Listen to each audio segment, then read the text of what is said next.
And then we'll get started. Hi, everybody. Thanks so much for being here. My name is Amelia Neptune. I'm with the League of American Bicyclists, and I'm really excited about today's webinar. Before we get started in earnest, I just wanted to share a couple of housekeeping notes if you're watching live.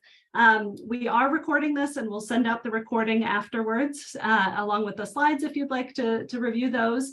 And anytime throughout today's session, you are more than welcome to send a note through the chat to everyone or send a question through the Q&A function for our speakers. And we've designed this to be very conversational, so we hope to have lots of time to take your questions at the end. This is a webinar, however, not a Zoom meeting, which means attendees are muted and we can't see your cameras, but you're more than welcome to participate through the chat and Q&A functions.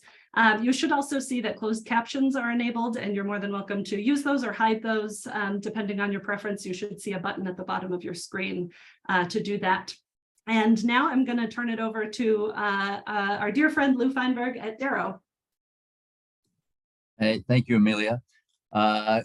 Good to have everyone here with us, and we're excited at Dero to partner with the League on these webinars that we've been hosting the last several years.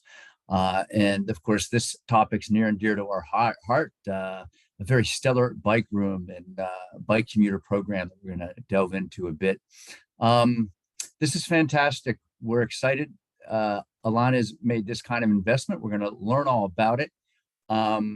And, you know, this is the kinds of things it's going to take to really change mode share in the United States, these kinds of investments. So it's great to see a healthcare provider taking the lead at this level.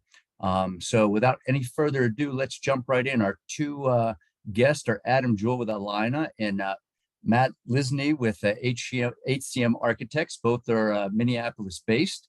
And we're going to jump in, talk to their stories. And we have the good fortune, of course, of having Amelia here, who's going to give us a lot of insights too, with bike-friendly community, all the work that she does with it and all the information she's gathered over the years.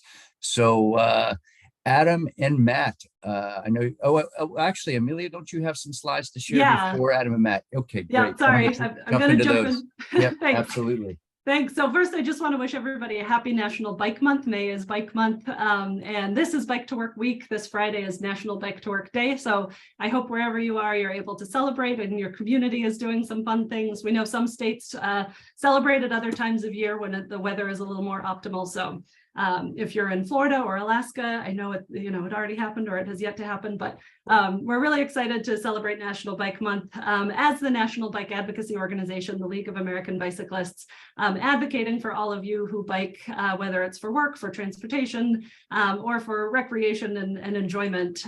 We do this through a number of programs, including our Smart Cycling Education program, all of our advocacy work, including the National Bike Summit every year, supporting local advocates at the city and state level all across the country, and releasing data and reports. And then, of course, the Bicycle Friendly America program, which ranks all 50 states every couple of years, whether or not they want to be evaluated, and then opt-in programs for communities, businesses, and universities.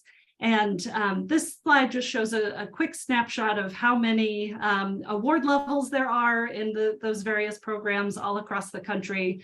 Over 1,500 businesses and organizations have been certified as bicycle-friendly businesses, over 200 bicycle-friendly universities, and over 500 bicycle-friendly communities. And in a couple of weeks, we'll make our spring 2023 Bicycle-Friendly Community Awards announcement, so stay tuned for updates there.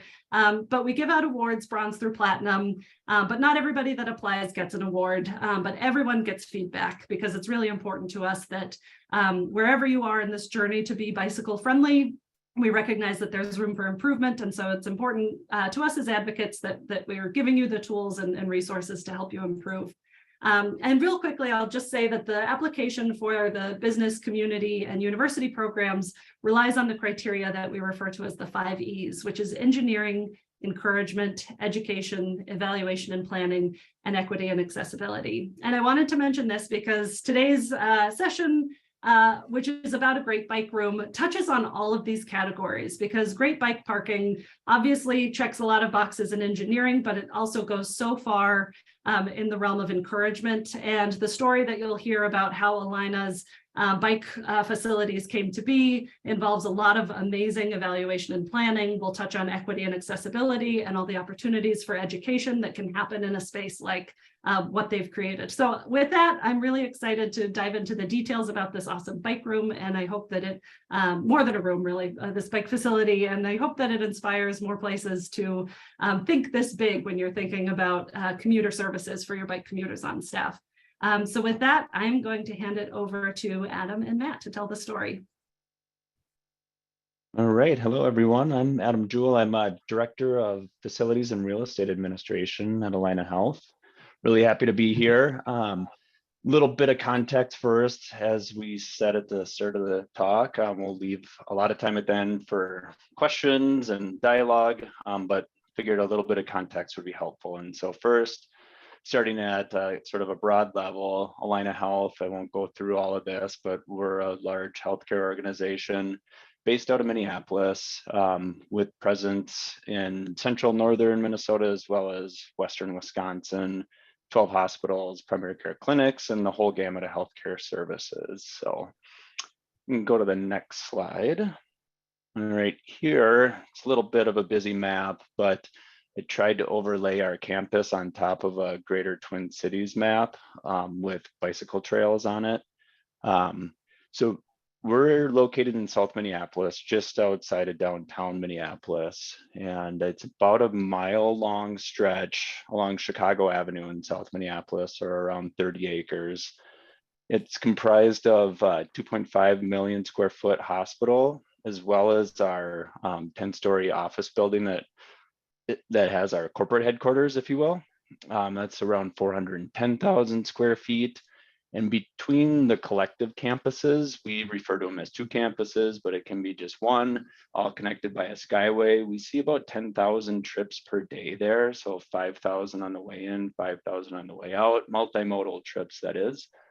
And we're conveniently located on the Midtown Greenway. It's, you can see the green line that intersects the red rectangle box in the sort of middle of that map right there. So it's a really nice, accessible trail that connects to many other regional trails, and we're lucky to be a part of that system right there.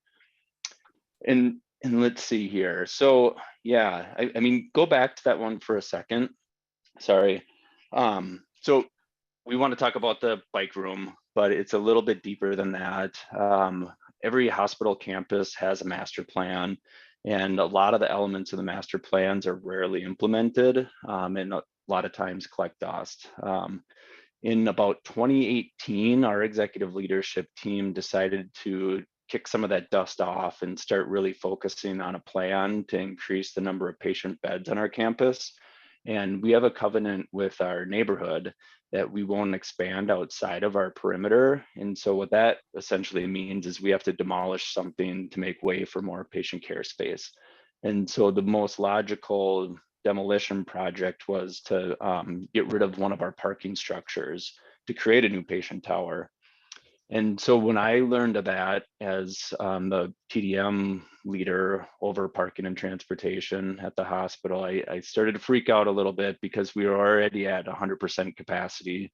At peak times, we're spilling out into the neighborhood and causing all kinds of havoc in that area. So got a little panicked, but I knew that we needed to kind of lean into our TDM strategies and figure out how to reduce our drive alone rate.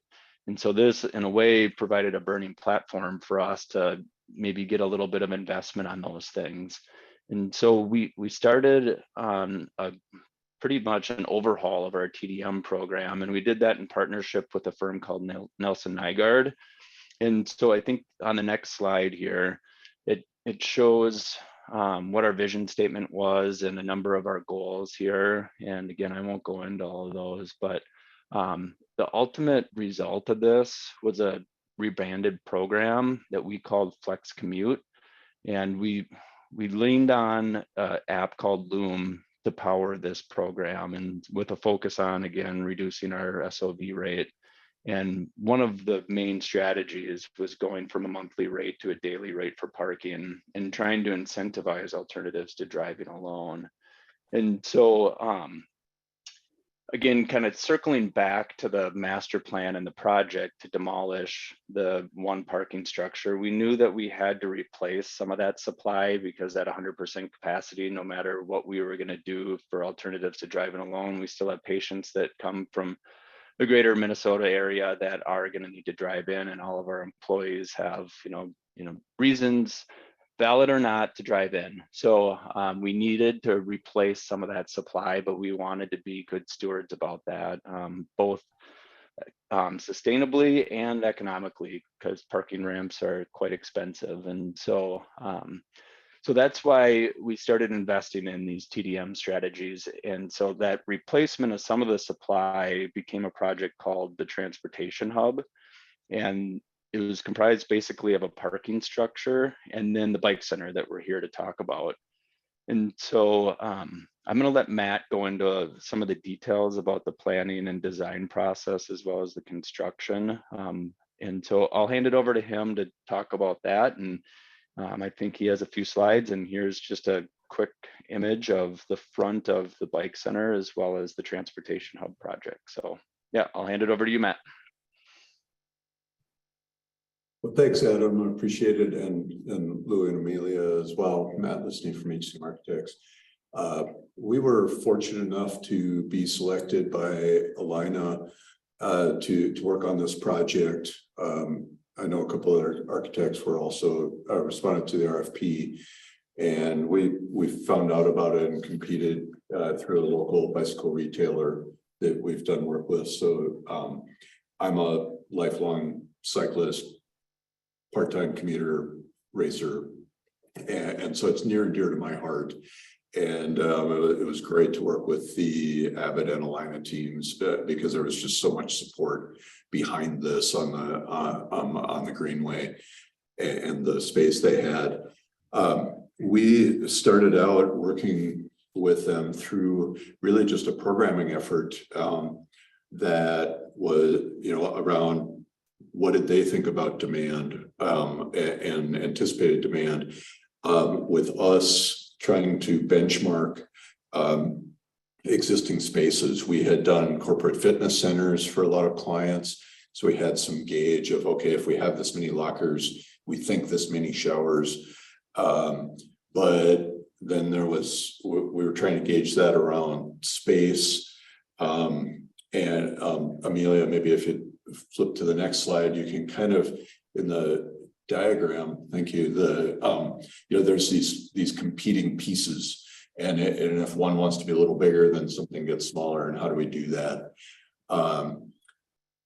Dero actually had some great resources on their website. So before we even knew that they were going to be an integral part of this, we were on their site digging around, because they have they've got a pocket guide to bicycle parking. They've got images of facilities. So a plug for them. We didn't even know that they're going to be an integral part of this.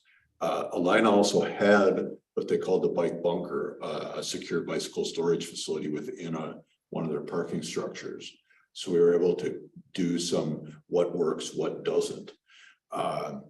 And we can talk a little more about that, but when the takeaway is like more and more e-bikes being used by commuters, bigger, longer, heavier, kind of also realizing that you need to support all these different sizes of bikes and also people's ability to move their bike. That can be a heavy e-bike or a lightweight road bike, but it can be physically difficult. We worked through, Adam maybe has a better memory than me, but I think we had 7 or 8 different concepts that did lots of things. They were, which end should the retail space be on? What's the push-pull? Really, we ended up out of really a sensitivity to the budget. The middle of the building, right there at the lobby, the existing space as we took it used to be essentially, I'll call them loading docks, 4 feet up from the adjacent what's now trail, because it was the rail bed. So they were bringing in deliveries off of rail access. So the main entry door, the stair and the ramp that you're seeing off of that lobby and the windows there, that infrastructure was in place. And so any design that pulled away from that as kind of our main entry was going to incur a bunch of costs we didn't need to incur. Then we started benchmarking around how many lockers do we need. We ended up with 98 lockers. We were in kind of, I'll call it mid-COVID as we worked through this, and of all the crazy things, we were fortunate enough to have a fantastic partner in Mortensen, who was the general contractor on the project. They were on board as well, so we were able to bounce stuff off of them because the lead time for metal lockers in the middle of COVID, I had a couple other projects going that needed lockers. As crazy as it sounds, was both a budget and a timeline driver. Electrical panels, a timeline driver. So we had a partner on board that was helping us work through that, and that was integral. Also being able to look at the costs of shower rooms. You know, at one point we have 8 private individual shower rooms. At one time that was like upwards of 16. At one time it was separate men's and women's facilities that had different circulation needs. So we were able to work with the Allina team and then kind of real-time cost estimating with Mortensen around the locker shower facility. Toilet rooms are dedicated by gender, and there is an individual gender-neutral toilet room as well off the public lobby space. Dedicated secure bike storing. Right now we have 188 bike slots in the facility, in the bike storage. 2 bike wash stations, so essentially rooms where you're able to hang your bike or set your bike essentially in a shower basin, if you will, and wash those down. Then, you know, as we move toward the retail, I think, you know, one of the things that has always driven kind of everything around bicycles in my life is espresso and coffee, and this culture of the cafe stop, and it drives commuters. It drives Minnesotans in general for your hot cup of coffee or tea a lot of times a year, and then a retail partner. And that retail partner, as you can imagine, at a commuter hub, it's I lost my gloves. It's patches to repair a tube, tools, all the stuff that makes kind of the accessories of bicycling, and then also a shop. And it's a little hard to read in this plan, so I apologize, but right up at the top where the blue and the purple match, there's a concept around a bike commuter being able to hang a tag on their bicycle, and the shop employee from I'll call it the blue, from the shop on the right, is able to securely, without being out in kind of the public domain, is able to get into bike storage. And if there's a repair tag on a bike, they can take it directly into shop, make that repair, and move directly back into the bike storage and have the bike hang right where it was when that person went to work or whatever, you know, instigated the commute. I mentioned the wash stations. There's a bike fix-it station, a Dero station right within the bicycle storage.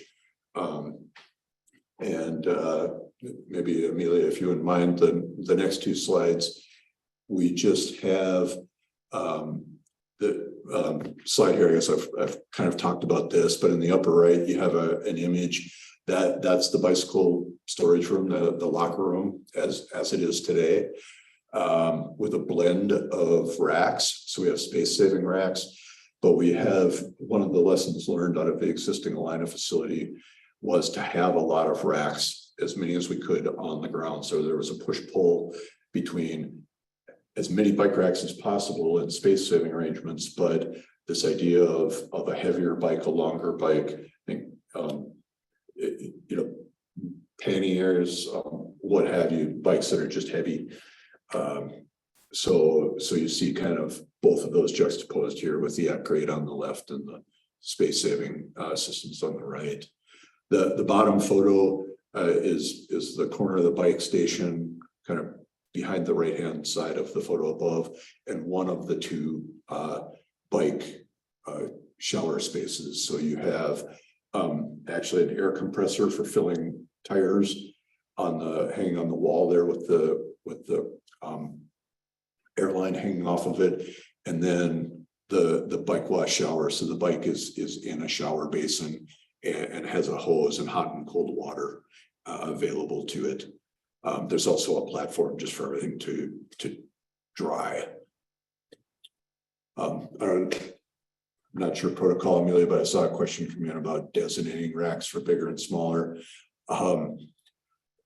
Great question, and at least at this time, I don't think we have, unless Adam's done it since I was there 2 weeks ago. I don't think there's any signage or anything that sort of dictates that a bigger, heavier bike, it probably is a little first come, first serve. I don't, Adam, any insight there? Yep, that's exactly it. There's no restrictions, no dedicated spots, first come, first serve. We haven't ran into any conflicts yet, so that's good. Yeah, maybe Adam, if you wouldn't mind, you had a story about grand opening day. Yeah. Or I can wait to grand opening day, but no, I'll talk about open house, grand opening, and some of the operational things that we've started. Our first day was May 1st. I think with some of those supply chain issues Matt alluded to, it was supposed to have been May 1st, 2022, but here we are, I think hopefully in a better place and lined up more appropriately. But yeah, we opened May 1st, and I think you nailed all the program details really well. Don't have anything else to add there. Of those 98 lockers, we had allocated 85 of those to be dedicated, so people can bring their stuff in and leave it there and not have to worry about carrying it back and forth. We actually already have all 85 of those full. So now, like, some of the people that missed the memo are like, well, I want a dedicated locker. So, I mean, it's a good problem to have. It's really cool, but we're wrestling with that now. Another part of our kind of open house that's aligned with Bike to Work Month is we started 2 bike rewards through that Loom platform that I mentioned. For employees that commute twice during the month of May, we're giving them a $10 gift certificate to the Midtown Global Market, which is a market within the same facility as our system office. Well, yeah, here's a couple pictures of the open house. And then the other reward is if you bike to work 4 times in the month of May, you're entered into a drawing for $100 of well-being credits. It's essentially dollars for well-being matters that Allina hosts. And then this week, we're actually in a competition with some folks that I think are part of the webinar from Essentia. And we're trying to outduel them in the number of trips that we have during this bike to work week. And so we have that going on. And then as of about 1:45 Central, so just over an hour ago, we have a new retail tenant in the space too. The retail space that Matt was talking through was previously occupied by a tenant that is no longer a partner of ours. And now we are glad to announce that we're going to be working with Venture North Bikes, and they'll be moving in the coming weeks. Yeah, and I'll just point out, I was cycling through some of the before pictures and after pictures for folks to see, and we've gotten some more questions about details like, do you have electricity for e-bikes to charge in the space? So any? Yes, yeah, definitely. We do have electricity along 2 different walls, some of them on those ground mounted racks and then some of them on the space saving. So I think if you total them all up, we're just over 20 plugs. So plenty of room for e-bikes to match the demand that we've seen so far. And then how much of this space is open to the public? Right now, so the Venture North bikes will be fully open to the public, the retail component of it. The bike storage and the lockers and the showers right now are dedicated for Allina use. Prior to this space being reconfigured, it was freewheel bikes in its entirety, the whole 10,000 square feet. If you guys did the math on adding up all that space. They had a separate bike club with showers, lockers, and bike parking. And the area around this space is really comprised of Allina real estate. So the only demand for bike parking is within the Allina employee community, if you will. And so what we've said right now, it's just Allina, but if there's demand from other outlets, we're open to trying to figure something out. But there really isn't any other businesses, and the residential that's close by, they have a bike parking space in their apartment and condo area. So sorry, long-winded. Right now, that's No, the that's great. situation. Yeah, that's helpful. Yeah, we also got a question about, do you charge a fee for any of this? And so I guess that question kind of answers itself if it's only for your employees, but if you could expand on that, if there was any talk of that. No, great question. I think people were sort of surprised that we said it's completely free, but it is entirely free for our employees to sign up. They put an application in, and we provision access to their ID badge, and their ID badge gets them in. The other component, and you can see it on the screen here, that we partnered with Loom and Dero on, is the Zap reader. It's on that column in the middle, and that actually registers a trip for our commuters to their commute calendar, which is in the Commuter platform, the Flex Commute platform. And so that's how we're calculating the number of trips for those rewards and the competition with Essentia. So you put those on your spokes and you ride past it, and it automatically logs your trip.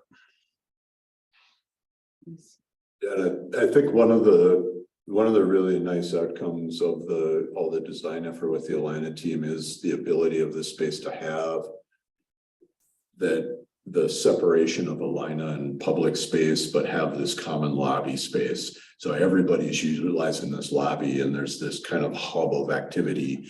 But then if retail is closed, Allina employees still have badge access to secure storage and locker shower facilities. If retail's open, then the public has those amenities available. And the coffee shop was set up to operate in both configurations. So you could have the coffee espresso facility operating while the retail, you might not want retail space open at 6:30 in the morning, but it's a good time to get a cup of coffee. So tried to weave that into the mix of security and accessibility as well.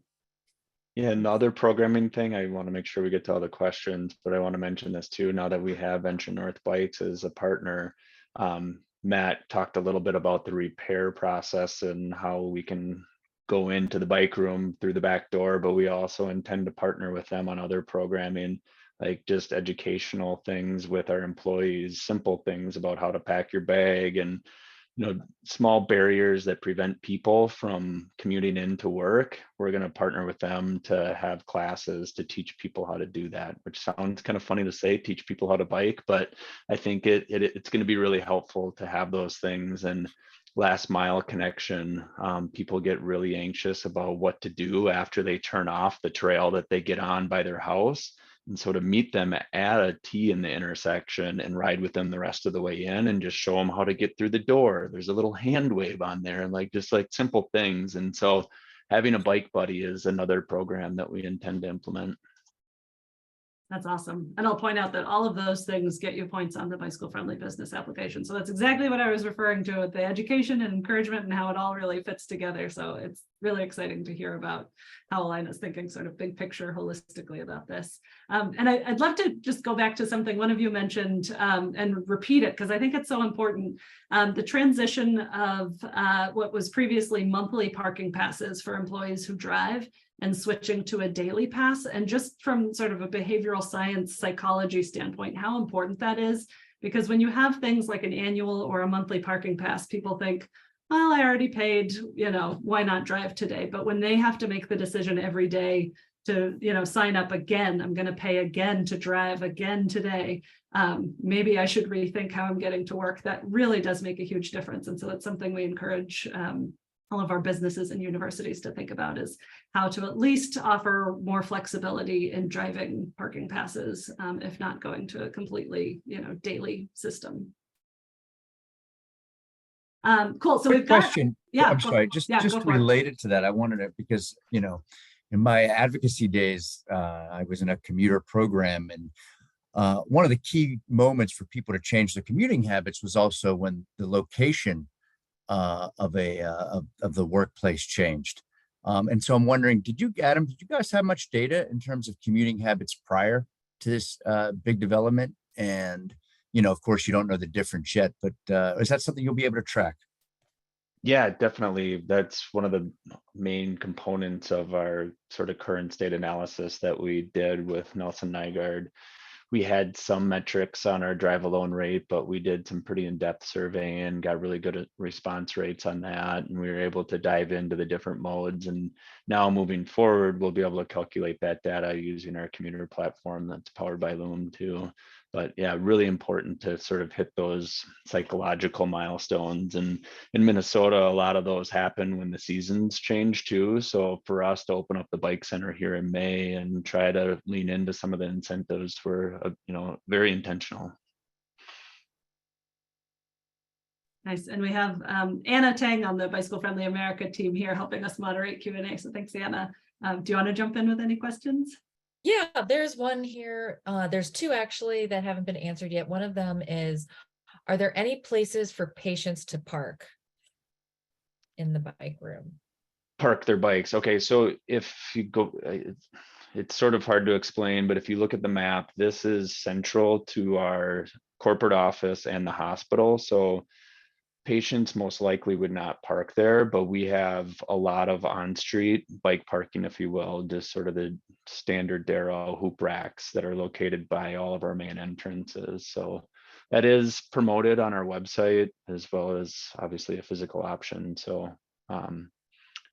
yeah, we did not expect to open this to our patients. The logistics involved with granting access, and sorry, my head's spinning trying to figure out how we'd even like get that message out to people and get them through our construction zone. It's kind of mind numbing, but we do have bike parking for our patients. They just wouldn't use this facility. That's great. Yeah, and so the other one might be a little bit more for Lou and Amelia, but anybody. Are there any other facilities like this in the US or in Europe? And before you go, I challenge anyone to find a better bike room than this one that's provided by an employer. I've kind of been saying that. I know there's like ones that have better features in some senses, but like, yeah, I'd love to hear that and collaborate and see what they're doing. So go ahead. Yeah, so through the Bicycle Friendly Business Program, we're able to hear about a lot of really awesome spaces. So I will say this is one of the best I've seen. Another one in the Twin Cities area is Target headquarters. Their corporate headquarters is there, and they've got a pretty big campus spread around the downtown area. So they've got multiple bike rooms, but they have some similar like drop-off bike repair. It's only on certain days. It's not a full-fledged bike shop integrated, but they've got some great locker rooms and showers and towel service. That's something I haven't seen very many places where they'll like, provide towels, fresh, clean towels every day, so you don't have to bring your own. So that's, that's one that comes to mind right away. There are a lot of other sort of big corporate Fortune 500 type headquarters that have stepped up in really similar ways. Formerly Facebook, now Meta. A lot of their campuses have some great bike parking features and bike commuter programs. I think it's Twitter that has like every intern gets a bike. One of those tech companies. A lot of them are on the Bicycle Friendly Business list. So we get to see a lot of those facilities. But I'll also say there are some places that we've seen in communities where it's not tied to a specific employer. But like the Santa Monica Bike Center comes to mind, where it's sort of centrally located downtown, and anybody from any of the employers or even tourists, just visiting, can drop off their bike with bike valet parking. Commuters can get monthly memberships to get access to showers and lockers. There is also a bike shop there, so you can, get repairs. Obviously, that one's not free. You're paying for those membership and repair services. But they also have bike rentals, which I think is really great. They're, a few blocks away from the beach in Santa Monica. So that's one I always like to highlight as a really great commuter facility in a city that's available to a lot of commuters in the area. So those are the ones that come to mind for me. Lou, I'd love to hear if you and Dero's work have similar examples you've seen around the country. My cat Portia wants to pipe in. I think she has a few examples, but one of the best places really I've seen was Pond City Market along the Atlanta Beltline. That was one of the first facilities open. It was an old Sears distribution center. And that they really came in robust, well beyond any requirements in Atlanta at the time. They have plentiful lots and lots of public accessibly bike parking. They have a bike valet there operated by a bike shop. And this was 7-8 years ago. So I haven't seen it. I don't know how the development looks now, but they came out gangbusters early on. I think MailChimp, among other tech firms, are located there, and they had their own very robust bike room. So there was some programming, but really built out, and they recognized the importance of just sort of going beyond, above and beyond of anything that was required, because what they anticipated in the Beltlane's really proven to be an enormous development for the city of Atlanta. If you're not familiar with it, it's pretty amazing what that 27 miles of car-free route has done for the city. That really stands out to me as something maybe to look at, see where that's out now. But in terms of the amount of programming, the type of amenities, I mean, this Allina Center is really top notch. I've seen some things in Vancouver, that sort of blew my mind, like individual lockers that both had space for a bicycle and people's equipment, and they were like done in like hardwood and really beautiful amenities. But Vancouver, and it's funny, Houston, when Houston does something, they're catching up in many respects in terms of bike improvements, and they're doing a great job. Joe down there with Bike Houston's making some great strides. But the companies that are doing things, once again, put a real elegant twist to their bike rooms, and something I think that's universal. Artwork just does so much, and the murals. Look at these beautiful things that we've seen here in Allina's Commuter Center. It adds so much to a space. The artwork and the colors, I just can't speak to it enough. It just brings so much life to any bike room and bike efforts that I've seen. And it's a great way to support local artists, bring them in and help envision a space. I just wanted to add that as well. Yeah, Lou, I would echo that. What we didn't have in the before and after photos, I don't think, was the exterior. So this wall that's in the left-hand photo here with all the great mural art was the most plain beige wall that you rode past, and now it's got this fantastic vibrancy. And when we were down there for the photo shoot, you see people going back and forth across the face of it, and it's really fun, really brightens up that space. And Adam, I know is it a lunchroom that's an Allina office facility across the Greenway that looks at this wall? Yep, exactly. Yep, our corporate headquarters is opposite this wall, and so we get to see that from one of our large meeting halls, and you can see the Skyway behind in that picture there. And yeah, credit to City Mischief for helping us with this one. It was a 1979 Sears warehouse, so you can imagine what a facade on a 1979 Sears warehouse would look like. And yeah, turning it into this was a great thing for the trail and for the area. Great. We have another question from the audience about the car parking. How much car parking was lost in the process, and how did you engage with employees about the changes before and as they were taking place? So we have not demolished the parking ramp yet. That is slated for right after the 4th of July. It was just over 900 stalls, and so there has been some movement since then. I think the economics was a big thing, and then the sustainability was probably, an easier sell, if you will, for us to relate to why we're doing this. And so net reduction in that demo is around 900 vehicles or stalls. Nice. And we've clearly got some attendees who run their own similar spaces or would like to on their campuses. So curious about how employees register to use the facility. Is it a month or year, et cetera? And does one registration cover all those things, the storage, showers, and lockers, or can you sort of pick and choose if you don't need all three? Yeah, so you register through our commuter platform, Loom, Flex Commute powered by Loom. And it's similar to how you would sign up for any sort of benefit, whether it's health insurance or parking or a bus pass. You just register for this particular location, and then you can opt out of a locker. You can opt out of a Zap tag if you want, but you can also have those And then as far as how long it lasts, to be honest, we're still trying to dial that in. We know that we have some lockers that are already underutilized, so we'll probably have an annual re-registration request for people just to make sure that we don't have any underutilization and everybody has an opportunity to use them. So when we were gonna do that re-registration thing would probably be closer to the end of, I'll call it the Minnesota biking season. So sometime in, well, hopefully November or December, and it doesn't start snowing in September. To that as well, I mentioned the lead time and some of the drivers around design.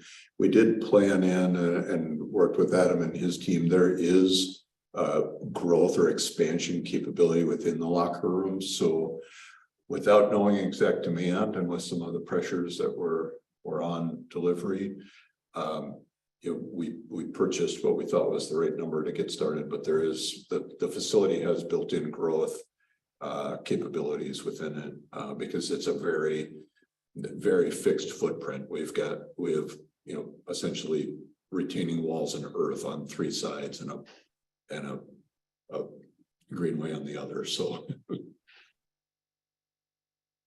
Amelia, I wanted to piggyback on that. I just wanted to add, one of the challenges I see in a lot of the bike rooms and facilities that I run into is space. People are often trying to just, perhaps in this case, Allina has done a wonderful job just keeping it very open, very accessible. And someone had asked a question earlier about what do you do for cargo bikes and trikes and all, unfortunately all kinds of bicycles are out there that allow many types of people with all kinds of abilities to ride. So I just can't emphasize enough the importance of allowing enough space in facilities like this, and even smaller facilities. It's important obviously to get as much bike parking as you can into a space, but it's not worth sacrificing making it welcoming to everyone. And so it's always very important to have at least some portion of the room that is there's no such thing as an ADA necessarily a bike rack that's accessible. It's really the space that you provide around the bike rack that is important, and that goes for different size bicycles as well. So it's really important to keep that in mind. I just thought that was a good time to mention it. Thanks. Yeah, and I'd agree with that, but I'd also add there is such thing as a completely inaccessible bike rack, no matter how much space is around it. So not all bike racks are created equal, and I encourage folks to check out Dero's bike parking guide online. APBP is another great resource if you're interested in learning more about what makes a good high quality and secure bike rack, whether it's outside, on a public street or in a space like this. There are great facilities for both, and also thinking about the quantity. And it's really great to hear that you all considered sort of future proofing the space so that you can think about adding additional capacity for all of that in the future. So those are all great points. Yeah, and just to add to Lou's point about just being flexible and accommodating, that's definitely been our default stance. Is, we tried to think of everything, but we knew we weren't going to figure it all out, and we'd learn along the way. So we tried to build in a little bit of flexibility and scalability. And yeah, when we were considering should we charge employees anything, easy response was no. And as far as where bikes can fit, I think I shared this with Amelia and Lou beforehand, but we had a gentleman come in on a tandem bike that actually had a barbecue on the back of it too. So it must have been 18 feet long. And, we made one small adjustment in the bike room and we made a spot for him. So, just generally defaulting to accommodating is what we're shooting for. Yeah. Well, I think, being kind of in and around the bike industry ever since I was kind of a middle school, high school kid, like so many other industries, there's been this constant change. We've seen fat tire bikes come on board. Commuting has kind of changed somewhat. You still see a lot of panniers, but you see kind of the under the seat extended kind of bike packing bikes more often now. Handlebar widths have changed with some of the mountain bikes we're dealing with, even though it's commuters, but they have a mountain bike or one bike and really wide handlebars, wide, kind of in between tires. And so really trying to be flexible because there's so many shapes and sizes of bikes. The tandem with the grill is fantastic. The cargo bikes, which we still see a lot of on commuters, but you know, they became popular a few years ago. Or someone who commutes and drops a kid off at work. I drive by a number of schools on my way to work each day, and you see the children's, I know there's a lot of brands, Burley, I just call them Burley carts because that's the one I had for my kids. But you know, they drop a kid off and now they've got this trailer that they're pulling with them. So it's the variety is, you just have to do your best. You know, there's a question here that I'll ask you, and then I wanted to follow up with one as well, and that is that there's someone coming from California and would love to visit the center. Is that a possibility? To come, are you accepting visitors at this point? Oh, most definitely. I welcome anybody. I'd love giving tours of the space. Is my contact info part of this somehow? If not, we can add my email. I think that would be the best way to coordinate it. Yeah, we can definitely make that connection. That's great. And I hope you don't get inundated, but I do hope people take advantage of that, because it's there's nothing like seeing these kinds of spaces in person to really understand how great they are. Although the pictures are beautiful, I gotta say, you did a great job capturing these. Yeah, these are some of the best bike facility pictures I've seen. They're often, you know, you can be at a great bike room, or and these, you know, often the pictures just don't capture it. But these are really wonderful. You know, what are you guys going to do? So you've had the grand opening. What have been some of your impressions so far, and what kind of metrics will you be looking at and gathering over time? Yeah, I think we're going to be watching closely the demand for the lockers and the bike parking in general. Ridership, obviously, seeing if there's other opportunities for kind of dialing up our incentives to keep ridership up. I think as we approach the winter months, we've been talking about more programming to keep people riding and maybe higher incentives during the seasonal change. For those of you that don't live in a northern climate like Minneapolis, it gets pretty hard to bike. But on the flip side, if you have the right gear and you have the right training, it's not that bad. And more often than not, they plow the Greenway before they plow the Minneapolis city streets. So I think, you know, there's just, you know, some scripting that we're going to be working on, and just taking general feedback about, you know, what's working well in the facility. We've already heard some feedback on some things that we might have missed in the restrooms, not quite enough shelving to set down makeup bags, and there's been requests for hair dryers, and so we need to talk to our electricians to see how happy they are about that. And so yeah, and I think just constantly iterating and learning from what people are sharing. That's great. And I'll the first bit of feedback on this call is a number of patients saying, yes, we want more bike parking and covered bike parking and more secure bike parking. So for you and for other healthcare providers who I know are in the audience, just know that that's something patients look for when they're going to doctor's appointments. So don't forget about them as well. You know, obviously it's a different use case and different, you know, amount of time they're parking and access, entrance, and all of those things, but definitely something to keep in mind. That's great. Yeah, so thanks Lou for answering that question about the bike shop partner. Is there anything else you all want to share about having a sort of professional bike shop retailer in this space, and sort of what you hope that will mean, knowing that they haven't opened yet, they just signed the lease today, but sort of what the implications for that are, big picture wise and long term? Yeah, I mean, I already talked about the programming. I think though that's just going to be an amazing thing to increase our bike ridership, as well as the amenity of having repair services available for our employees. It gives people a peace of mind, which I think kind of helps people get over the hump. And sorry, this is a bit of a tangent, but we also do offer a guaranteed ride home. So if something does happen where the employee needs to get home for a sick kid, or maybe they had a more severe maintenance issue with their bike and they just need to get home for whatever reason, we do offer that through a service we provide by Lyft. And so then I think, it's a little bit symbiotic with the retailer in that we hope to bring demand for their services right to their front door. And it's a small business that was, I guess, needing a new location. And we hope to sort of revive that as well as revive business in this neighborhood. We're I believe 11 blocks away from where George Floyd was murdered, and we suffered through some civil unrest, and the whole entire neighborhood is going through a little bit of a revitalization process, I'd call it. So more activity in there was another thing that we were looking to accomplish.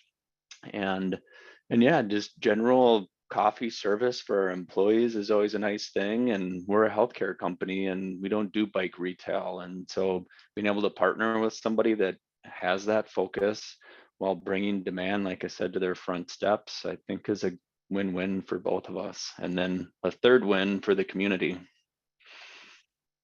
Yeah, and backing up what Adam said, I think not just this bike center, but having worked in bike shops and stuff for the previous iteration of this center, to have that retailer is so critical to the kind of sense of community down there.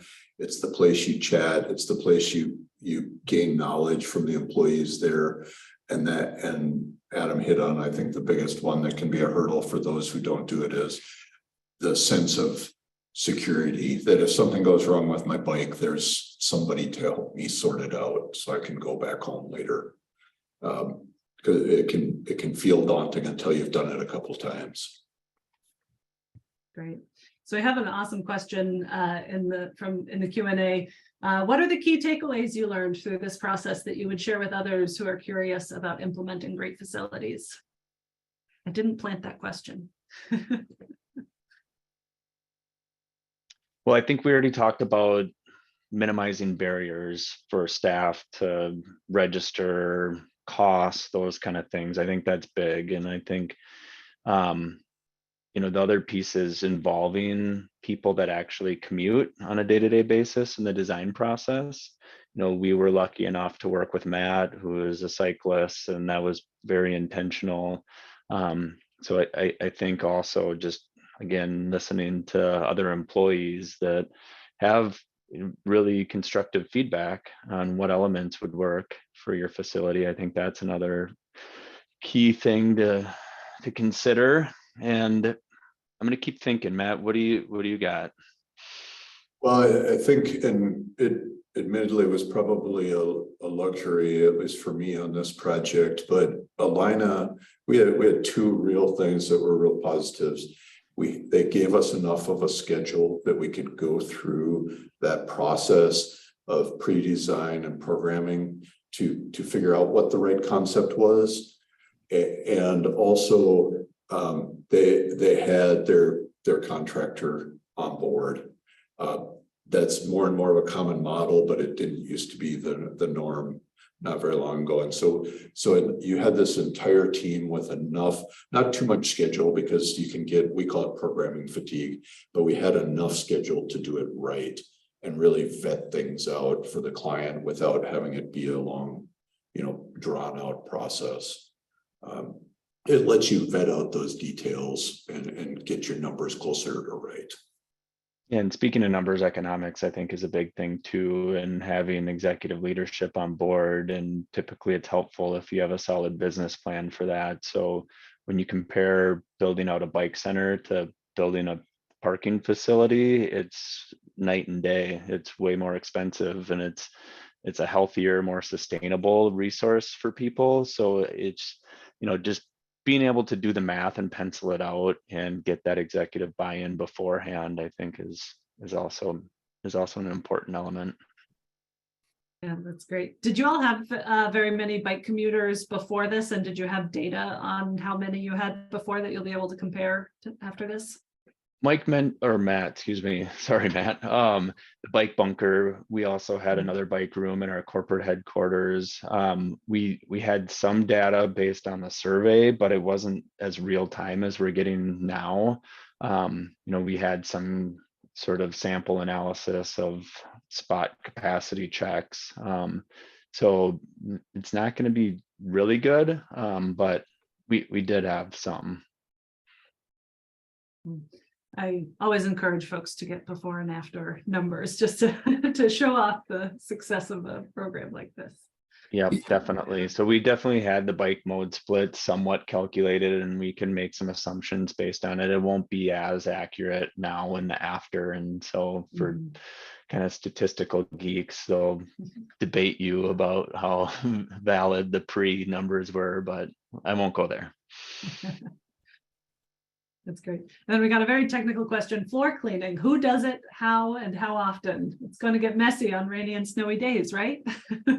Yes. Oh, and showers too. I mean, the cleaning crew that was in this building wasn't doing locker rooms beforehand. We transitioned in the years since it was a locker area. So that is definitely going to be something that we just, I mean, in all honesty, we're going to have to just throw human resources at that. It's going to take manpower and women power to make sure that things are clean. And yeah, it's going to get dirty. I mean, I've already seen people taking full advantage of the bike wash stations for sure. Those things are sandy, and our plumbers are going to be active. And so it's, you know, like I said, it's going to take resources. But we do have a floor care program, and people are, you know, adhering to that. So another question from the audience: can employees access all parts of the Allina campus from the bike center? Do they have to go outside to get to those other parts of the campus? nope, you can, it's all interior once you're inside this facility. The corporate office and the hospital are connected by a skyway and a corridor that, well, the corridor kind of goes up and down and is actual sky bridges, but it's one corridor and all connected in by the interior.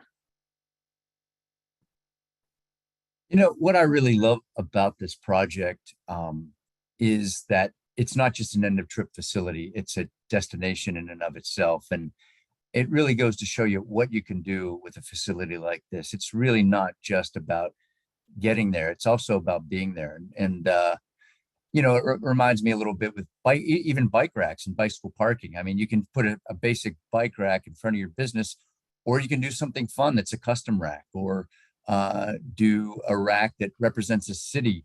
We had a fun project here in Pittsburgh called the Three Rivers Bike Rack, and it really caught people's attention, and it made them think beyond just bike racks, but looking at bike racks as art.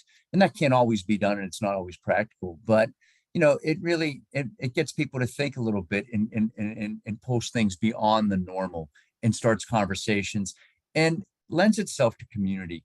You know, it might be a little early in the process, but you know, any thoughts about how your project does lend itself to community, building community?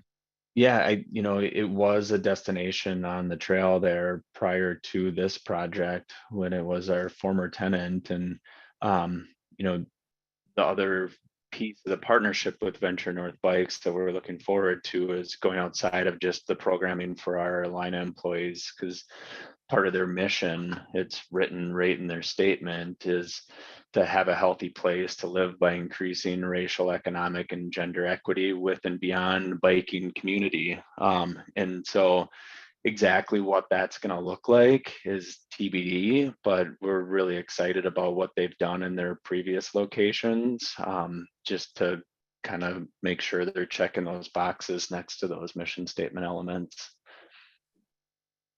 I think one of the biggest telling signs of that, Lou, is that every time I poked my head out one of the construction barrier doors, and even the day we had a really fun day taking all these photos, and we had people knocking, "Are you open yet?" Or, "Hey, do you have a bike pump?" We filled some tires that day, you know, a water bottle. But every time you'd stick your head out, it would be 5 degrees outside, the wind screaming, it's snowing, and somebody would slow down. "Is the bike center going to reopen? What are you doing in there?" And so there was, people miss it or missed it. And so it's pretty exciting that retail tenant's coming back, and that community, that's the public side of it that brings others in. Yeah, and we even got a question in the chat. Is there an opening date for the coffee counter, assuming that's going to be open to the public? Yeah, I mean, I wish I could announce it right now, but I, was lucky to be able to say the lease was executed as of about an hour or so ago. So a couple more things to get put in place, but hopefully we'll be able to announce that soon. And it's definitely going to be this summer for the coffee and for the bike retail as well. I don't know exactly how full he'll have the shop by then, but definitely something that's going to be coming online this summer. Awesome. That's great. Well, that gets us perfectly at time. Any last final closing remarks from any of you? Make sure to check out the tandem bike if my chat post worked. I think I tried to upload a picture of it, but Let's see if I can pull it up. I'm going to slide it over onto my shared screen. Can folks see that? so that's what we're accommodating here. Yep. I love it. Thanks for sharing that. I like that we're even the area code branded there. Yeah, that is amazing. All right. Well, thank you, everybody. Thanks so much, Lou, for co-hosting this. Thanks, Adam and Matt, for sharing this really awesome story. We are all inspired, and I think you might get some people knocking on the door and emailing, asking if they can come visit. So thanks in advance for accommodating that and continuing to inspire folks. We will be posting the recording of this, and so if you want to share it with anybody who missed today's webinar, please feel free. And we'll also try to keep folks posted about public opening dates for the coffee shop and retail. So yeah, excited to keep an eye on this space and watch your success. So congratulations on your grand opening, and yeah, thanks again for sharing this really awesome and inspiring space and community with everyone. Yeah, Thank you. thanks, Adam and Matt, so much for sharing the story. It's a great story, and that's one in progress. And Amelia, thanks so much for hosting, and Anna for your support, and a real pleasure always to work with the league. Thanks, everyone. All You're right. very welcome. Thanks, everybody. Take care all. Bye.